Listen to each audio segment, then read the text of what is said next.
Bienvenue à toutes et à tous. Aujourd'hui, nous allons aborder un sujet profond, puissant et parfois dérangeant. La résurrection des morts et l'enlèvement des vivants, tel qu'évoqué dans les textes bibliques et dans de nombreuses prédications qui parlent de la fin des temps. Beaucoup en parlent, certains en rient, d'autres l'attendent, mais très peu prennent réellement le temps de comprendre ce que cela signifie. Avant de commencer, je vous invite à vous abonner, à partager cette vidéo ou ce message avec vos proches, car ce que nous allons voir pourrait réellement toucher des vies, ouvrir des yeux et fortifier des cœurs. Chaque geste compte. Un simple partage peut être le moyen par lequel quelqu'un reçoit une parole qu'il attendait depuis longtemps. Depuis des siècles, les croyants se posent des questions. Qu'arrivera-t-il vraiment au moment de la fin? Les morts peuvent-ils réellement revenir à la vie? Les vivants seront-ils enlevés comme le disent certains versets? Et surtout, comment être prêt? Dans de nombreuses cultures, on retrouve la croyance qu'un jour, la justice divine se manifestera, que les vivants et les morts seront jugés. Mais dans la tradition chrétienne, un élément particulier attire l'attention. Les morts en Christ ressusciteront d'abord, puis les vivants, qui auront placé leur foi en Dieu, seront transformés. C'est un message d'espérance, mais aussi d'avertissement. Beaucoup imaginent ce moment comme un événement spectaculaire, mondial, inattendu. Certains l'attendent avec impatience, d'autres le redoutent profondément. Et pourtant, au-delà du mystère, il y a un message fondamental. Cela nous invite à réfléchir à notre vie, à nos choix et à notre spiritualité. Dans cette vidéo ou ce texte, nous allons explorer 3 grandes questions. Pourquoi la résurrection est-elle centrale dans la foi? Qu'est-ce que l'enlèvement? Comment le comprendre? Comment se préparer intérieurement, spirituellement et moralement? Nous n'allons pas chercher à faire peur. L'objectif n'est pas de provoquer la panique, mais au contraire, d'apporter de la clarté, de l'encouragement et peut-être même une nouvelle compréhension. Alors installez-vous confortablement, ouvrez votre cœur et surtout, n'hésitez pas à commenter, à partager votre point de vue. Le dialogue fait grandir.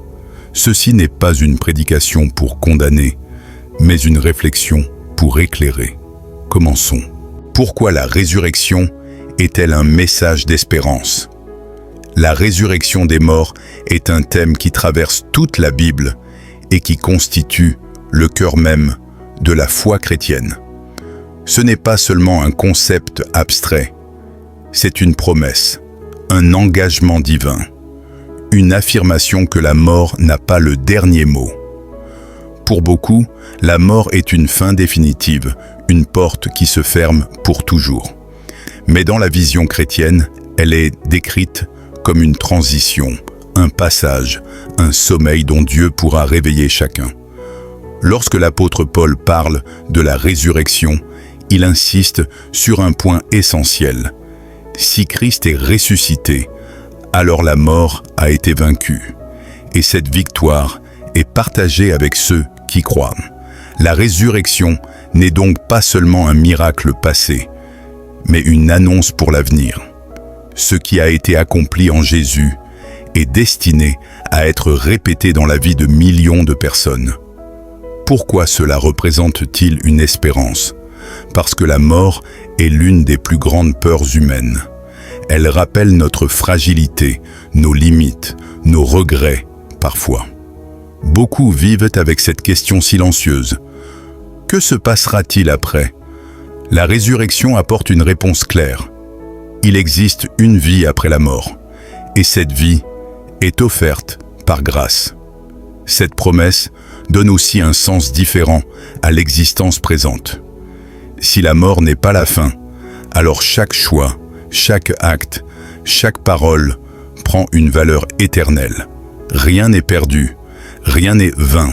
Les sacrifices, l'amour donné, la fidélité, les combats intérieurs, tout cela prend un poids particulier. La résurrection est aussi un message de justice.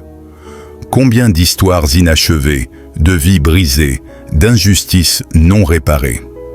La résurrection annonce que tout ce qui a été détruit sera restauré, que ceux qui ont souffert retrouveront une vie transformée, que ceux qui ont été oubliés seront relevés. C'est un message profondément humain, profondément réconfortant. Et enfin, elle rappelle que Dieu n'abandonne personne. Même ceux qui sont partis depuis longtemps ne sont pas oubliés. Ils sont endormis, comme le disent les textes, en attente du jour où Dieu les appellera par leur nom. Voilà pourquoi la résurrection est une espérance. Elle nous dit que la mort n'est qu'une étape, pas une fin. Qu'est-ce que l'enlèvement? Comment le comprendre?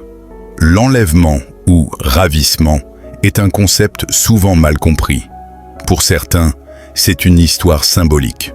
Pour d'autres, un événement littéral et futur. Les textes qui en parlent décrivent un moment où les croyants vivants seront transformés et enlevés pour rejoindre le Seigneur, en même temps que les morts ressuscités. L'image est spectaculaire. En un instant, en un clin d'œil, les vivants changent. Leur corps est transformé, glorifié, purifié de toute faiblesse. Ils ne meurent pas, ils passent de la vie mortelle à la vie éternelle directement. Pourquoi cet événement?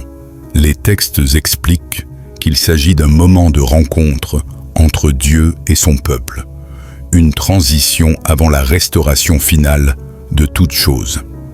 L'enlèvement est souvent présenté comme un avertissement spirituel.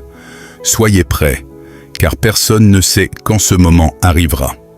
Ce sujet suscite souvent de la peur ou des fantasmes. Certains imaginent des scènes apocalyptiques, d'autres des disparitions soudaines. Mais l'essentiel n'est pas le spectacle.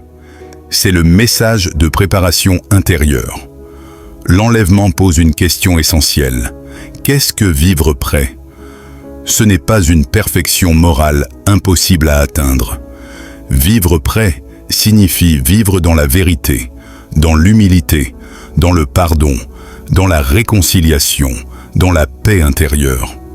Cela signifie reconnaître que nos vies ne nous appartiennent pas entièrement et que nous avons une responsabilité spirituelle. Comprendre l'enlèvement, c'est aussi comprendre que Dieu n'est pas un juge cruel, mais un Père qui veut sauver, pas condamner. Le but de cet événement n'est pas d'exclure, mais d'accomplir un plan d'amour. Quoi que l'on pense de son interprétation, symbolique, spirituelle ou littérale, l'enlèvement reste un appel à l'introspection. Suis-je en paix avec moi-même, avec Dieu, avec les autres? Comment se préparer, cœur, vie et esprit? Se préparer à la résurrection et à l'enlèvement n'est pas une préparation physique, mais spirituelle. Cela ne signifie pas vivre dans la peur, mais vivre dans la conscience, avec un cœur éveillé. La préparation commence par une question simple. Quel sens je donne à ma vie? La préparation du cœur. Cela signifie travailler sur le pardon, la paix intérieure, la guérison émotionnelle.